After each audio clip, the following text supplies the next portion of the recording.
Thank you so much, Moshe, and thank you for having me. My name is Phil Longman. I come to you wearing various different hats. I am, among other things, the editor of a small but influential public policy magazine here in Washington called Washington Monthly. I am also the program director of a small but influential think tank in Washington called the Open Markets Institute. And I'm also coming to you in a capacity as someone who teaches at Johns Hopkins University. So I bring maybe a little different perspective to this question. Previous speaker made the rather amusing observation that eventually all future of jobs conferences dissolve into the same little set dance and made a plea for new hypotheses. So what I want to offer you today is the possibility of a new hypothesis. And it is given to you in the spirit of just a hypothesis, something new to think about as a way of explaining some of these issues that we're looking at, looked at from a somewhat different vantage point. Specifically, I want to look at these questions having to do with the condition of work in society through the lens of geography and through the lens of economic concentration, and see what we can come up with when we look at the data as we know it through those lenses. So the first thing I want to bring to your attention is what you might call one of the great megatrends in the history of American economic life. And this is a trend that lasted pretty much for as long as we have data. That is, even into the colonial era, right through to about 1980. And that was this trend of ever increasing equality between regions. So once upon a time, there wasn't really a single American standard of living. There were many different standards of living in different parts of the country. And over time, there was a convergence between the ways people lived in different parts of the country. And this chart illustrates it somewhat. We have really strong data going back to the early 30s. And this shows you how different regions of the country converged upon a mean in this era between 1929 and 1979. And this is the era of the Great American Century. This is the time when the great, broad American middle class was emerging. And part of what we mean when we think about those times and think about that broad emerging middle class is that it was transcontinental, that people in St. Louis, people in Cleveland, people in Des Moines shared as much in that prosperity in that era as people in Mississippi, people in San Francisco, right? So we have this general convergence. And this convergence of regional equality is a huge factor in why overall measures of equality in this period show us becoming a consistently more equal society in that era. It is very much a story about geography, on its surface at least. So now coming into the 70s, right, people like our forebears, like us today, they had conferences and they sat around thinking about, I wonder what life in 2017 is going to be like, right? And when futurists in that era looked to the future that is now, what did they think was going to come? And by and large, they saw a continuation of that trend towards ever greater equality between places, right? And why did they see that? Well, one was, there was another mega trend that was very obvious in the late 70s. That was the rise of the service economy, right, or knowledge economy. And when you have a service economy, it's not so important that you be located on a particular navigable river or that you have easy access to coal fields or iron fields, right? Seemingly, you can do a service economy pretty much anywhere. And of course, the other thing that was beginning to happen in the late 70s was the emergence of the digital technology, digital world, digital economy, right? And there was a kind of fashionable phrase that went around in that era among futurists. They talked about, well, what do computers mean for the future? They mean the death of distance, right? So there was all these kind of people who would say, well, you know, why would I need to live in New York? Why would I need to live in San Francisco? I can write code in a tree hut in Oregon, right? And so the future of, of America under the new digital regime would be one in which distance didn't matter. So everybody's pretty, well, some people thought it was good, some people thought it was bad, but they thought, everybody pretty much thought that was the future. But then comes this weird thing. All these trends I'm showing you, trends that are basically established for 200 years at least, and are accelerating through all the 20th century. We come to this moment in about 1979, 1980, and there's a clear inflection point. Everything turns a corner there on regional equality, right? So instead of getting more equal, regions are getting less equal. And they're getting less equal in a very specific way. It's not just running the movie backwards, right? Because there's a new kind of inequality that shows up. What starts happening beginning in the 1980s is we have a few super cities that start doing much better than all the other places in America. This city's one of them, right? San Francisco, Washington, D.C., or New York and San Francisco are preeminent in this. What this graph is showing is how much the per capita income in those metro areas exceeded the overall trend for the country as a whole, okay? So that's a strange thing. Here's another way of looking at the same data. This is how far behind different regions of the country begin to fall after the 1980s when measured against the standard being set now by New York metropolitan area.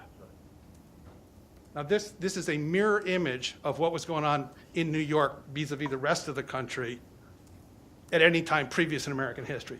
In 1960, the per capita income of people in the St. Louis metropolitan area was equal to the area of is that a question? Sure. Yeah. What are the sources of these data? Census Bureau. Census Bureau. So anyway, that's a big change, and it needs explaining. So we'll come back to that. Here's another cut, some new data, right? This is showing the number of metro areas in which there's more businesses failing in 2014 than are being started. And you can see that much of the hinterlands is an area where we have absolute decline in entrepreneurialism on net, right? I don't know if anybody sees a particular pattern in there, right? But it's certainly broad. Here's another way of looking at the data. This is showing how many metro areas, absolute number of metro areas, have more businesses failing than more businesses being started in different years.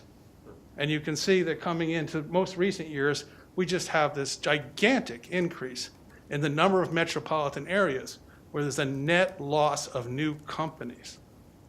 Again, something that needs explaining. These are the financial facts.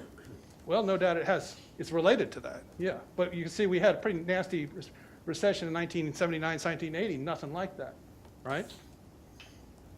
Or the tech bubble in 2000, right? Now, is this because people in those parts of the country just are kind of dumb? I don't think so, right? Here's an interesting map that was New York Times published last week. It comes from research that Raj Chetty is doing. This is showing how among children born in 1980 to 1984 and who went on to get patents, where they came from, right? And you can see there's a very clear pattern there, right? Yankee ingenuity, I would call that, right? It's alive and well, right? That part of the country up there, New England, right? The Great Lakes states, got a lot of engineering heads there, right? And they're still, to this day, creating lots of patents. But it doesn't correlate with the economic fortunes of that region for some reason. Again, needs explaining. Now, some people say, well, actually, this is a story about the decline of the Rust Belt. Simple, right? It's just We had Detroit, we had Pittsburgh, big heavy industry, foreign competition, automation, right? Problem with that story is that it turns out that this isn't really a story about the Rust Belt falling behind per se, because the Sun Belt also falls just as far behind New York, San Francisco, Washington, D.C., right, as does the Rust Belt. So places like Atlanta, places like Tampa Bay, places like Houston were closer in their per capita income to New York City in the 1970s than they are today. Houston, even with the oil boom, even in the height of the oil boom, it never approximated the ratio of per capita income to New York that it had in the 60s and 70s. So again, needs explaining. One theory, another theory is, well, this is about the rise of the creative class. We got a new economy, right? The money goes to the people that are the smartest, the most creative, right? And they just happen to live in these particular places called Washington, D.C., San Francisco, and New York. It's like, okay.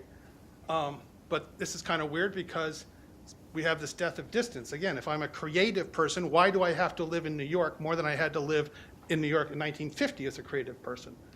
Presumably, there's many less reasons technologically why I need to live in New York, right? So creative class doesn't really make it either, or at least it leaves something that needs explaining.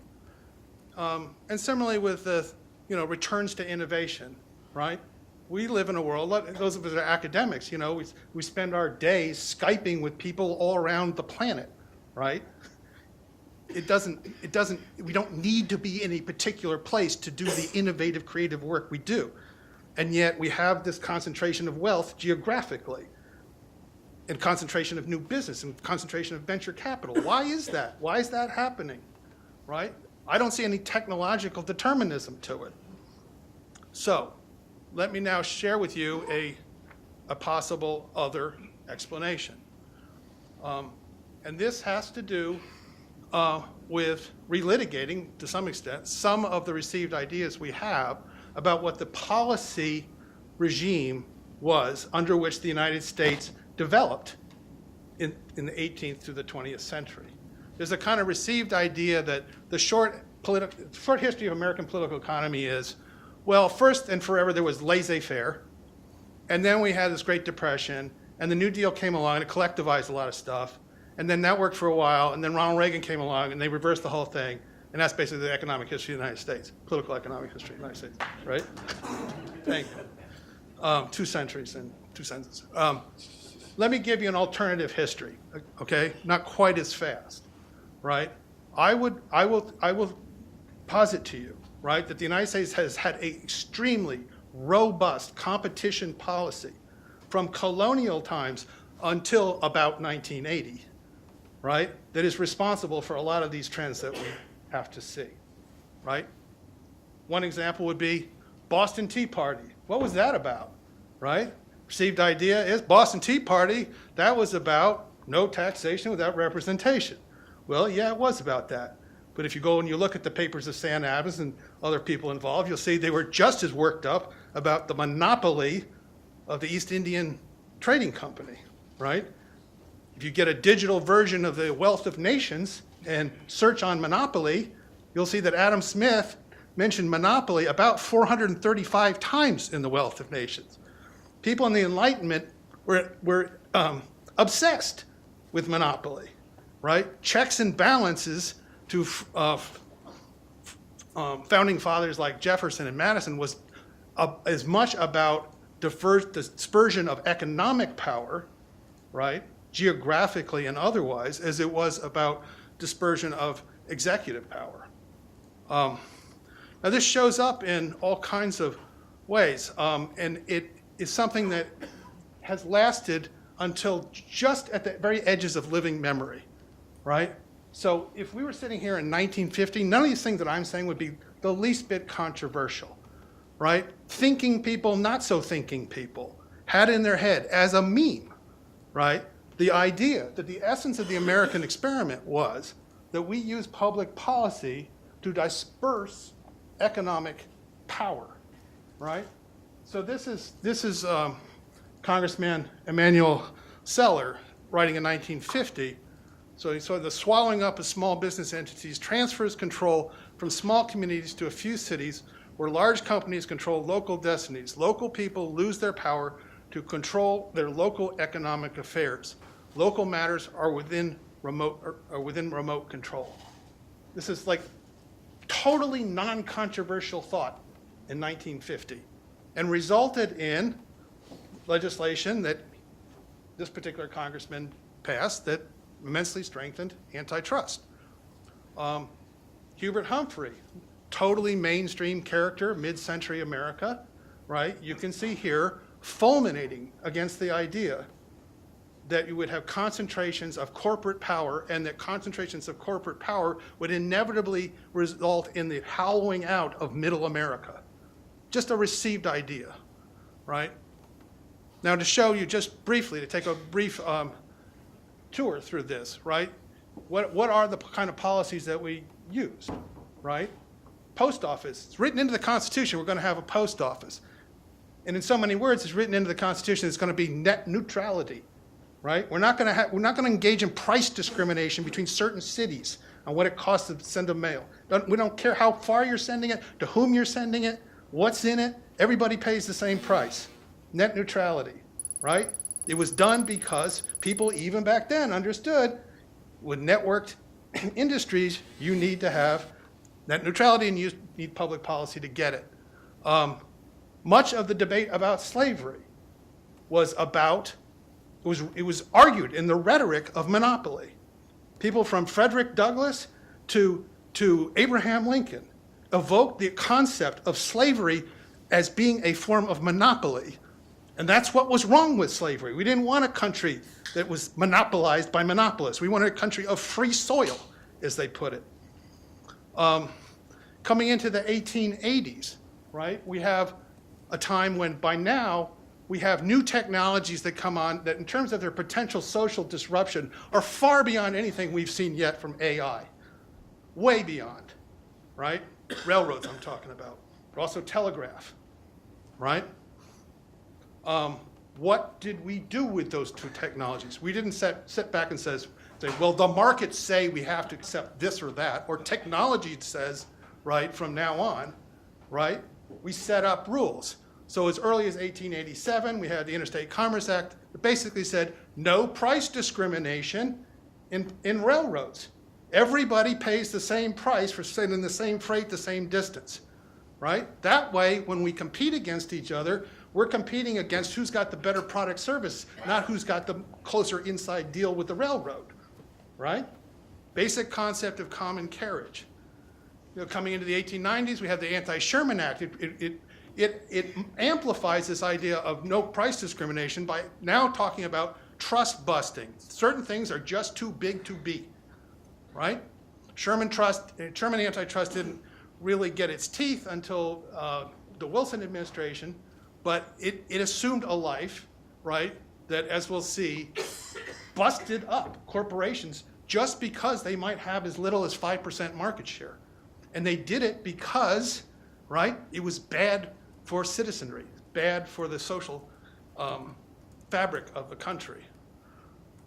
Here's another major policy that a lot of people don't know about. You know, some of us in this room are old enough to remember a time when there were big box stores and then when there weren't, right? There's a reason why Walmart came along when it did. Because before it, what came along? It would have been illegal. Walmart would have been illegal throughout most of American history. Why? Because it practiced predatory pricing, loss leading. And most states had laws against that, going way back into the early 19th century. The federal government had laws against this starting in the 1930s. We had all kinds of so-called fair trade acts that meant that things like big box stores that competed on price discrimination and use of monopsony power against suppliers, just flat out illegal, which meant that we could have supermarkets, we could modernize, right? But we would not have one supermarket that controlled 60% of all grocery sales in one market. To show you what an extreme this came to, right, in the 1960s, the Supreme Court ruled that a supermarket in Los Angeles called Vaughn's, that at the time had 7% market share, had to be broken up, right? Because it was threatening the social fabric and democratic institutions of the Los Angeles basin, okay? That is the regulatory regime in which America became great, right? For all of its flaws. We also had extensive banking regulation that said small is beautiful. And why small is beautiful? This movie gets it perfectly, because unless you control the banking in your community, you can't stand up to Mr. Potter, right? It's all about power, right? Not about efficiency, right?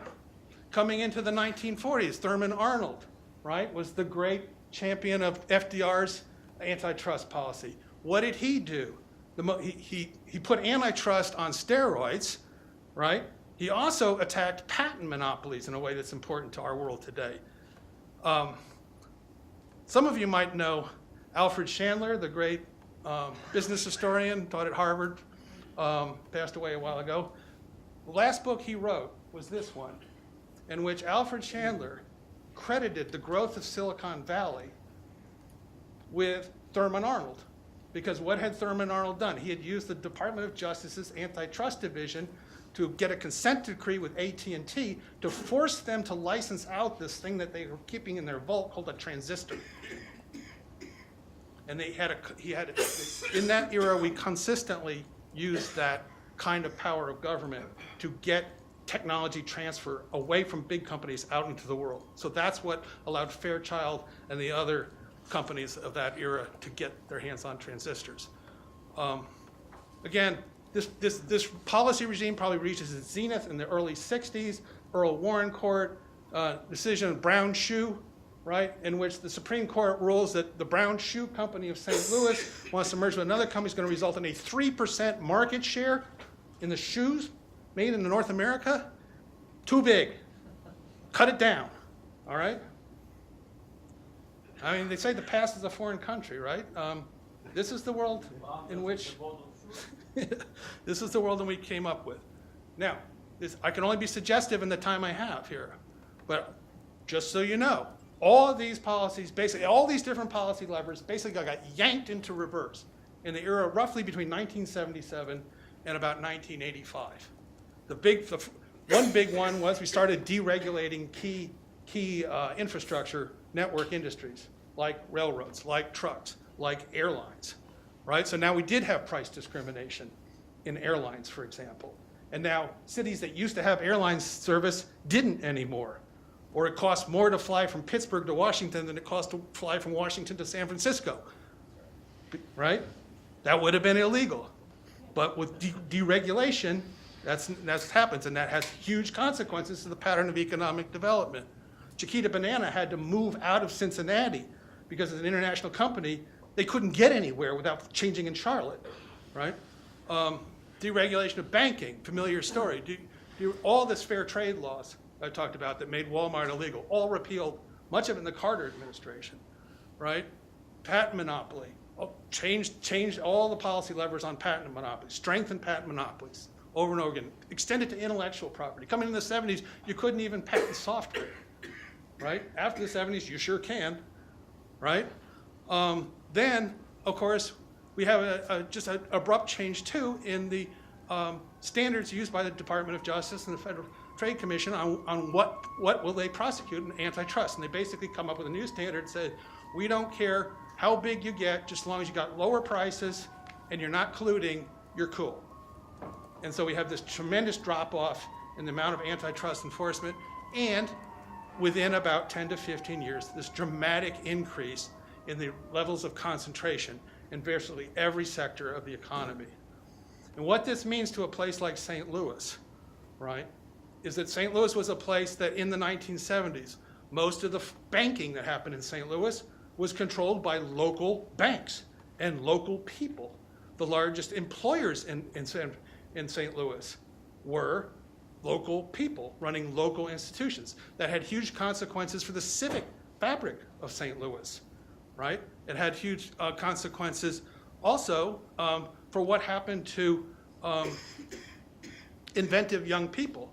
right, that happened to find themselves growing up in St. Louis. St. Louis in the 1970s had a very robust advertising agency. It was a place where they had a lot of creative class stuff, right?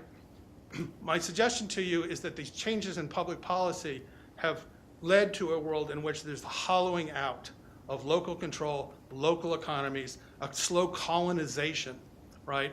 And that is something we need to look at going forward if we're going to try and understand how we got here and how we get out. So thank you so much.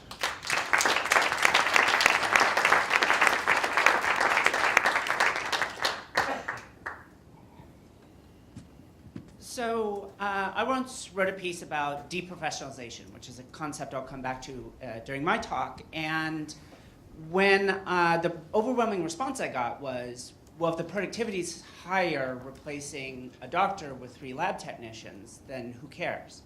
And my response was, what happened? What are all the secondary effects? What happens to the political strength of the professional class when it's gone?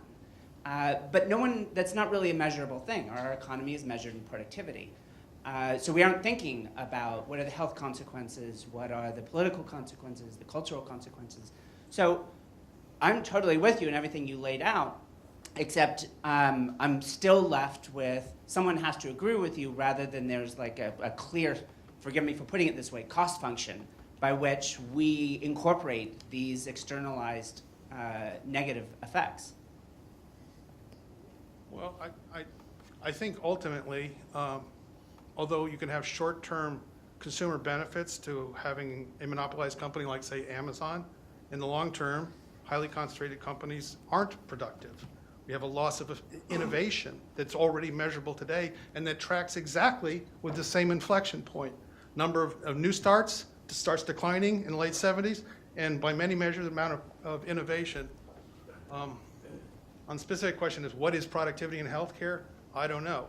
But if it's like how many quality years of life you create per hour, right? Probably some orderlies are a lot more productive than the cardiac surgery. It's just because they're not conducting unnecessary heart surgery. Yeah, thank you. Great talk. I'm not an economist, but one of the arguments that's made is in order to compete against foreign large enterprises, that's one of the arguments given for allowing larger aggregation here. Is there anything to that? Well, I think there's a lot to it in explaining why a lot of liberals in the late 70s, people like Lester Thoreau, got on board with this pro-monopoly idea. In our world, first of all, the European Union is light years ahead of us in reinvigorating its antitrust traditions. So they are banging the hell out of Google right now, right? Just fined them $2.5 billion for predatory behavior, right? In a way that our government can't find itself to do. So the rest of the world's ahead of us in that, at least the Europeans are. And also by now, it's really hard to say what is an American company anymore. Is Apple an American company? I mean, most people who make Apple products don't live here. Most of their money is someplace else. I don't know. So that kind of commanding heights nationalist view, I don't think applies to this world. Not much. Over there. Hi, I'm a lawyer, but I'm not an antitrust lawyer, and reading about the kind of. Could you state your name and affiliation? Oh, I'm sorry, Lindsay Barrett. I'm with the Future Privacy Forum, and we read a lot these days about kind of the hazy concerns of big tech and how Facebook, Google, et al. Are all rising up to consume everything that is good. Mm-hmm.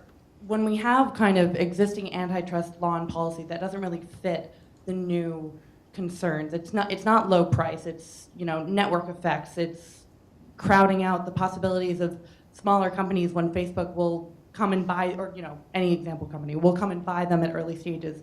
What are kind of the legally feasible hooks that these companies could possibly be regulated by? Well, we did this for many, many decades, right, without making a science of it, right? So first of all, there doesn't have to be an algorithm that says this company is, objectively predatory and this one isn't, right? Or even a particular market share. The thing that changed in law right? And what didn't only change in law, it changed in case law, right? Is that courts started thinking that the only metric is consumer welfare, by which they meant cheap prices, right? And it was the late 70s, a time of inflation. You can kind of understand historically why they did that. But that is not how previous generations of Americans looked at this. They think that what is good for society? What promotes the class of entrepreneurs, the widespread distribution of power, resiliency, right? So I would say on some of the things on platforms, these platform monopolies like Google, Facebook, some of it's sui generis, but some of it is never in the darkest days of the Gilded Age, right? Did we have anything approaching the level of concentration that Google has, for example? I mean, this would be like the railroads, not just one man owning all the railroads, but the same man owns the mines and the farms and the department stores, right? And everybody else in the economy has to move their freight over his rails.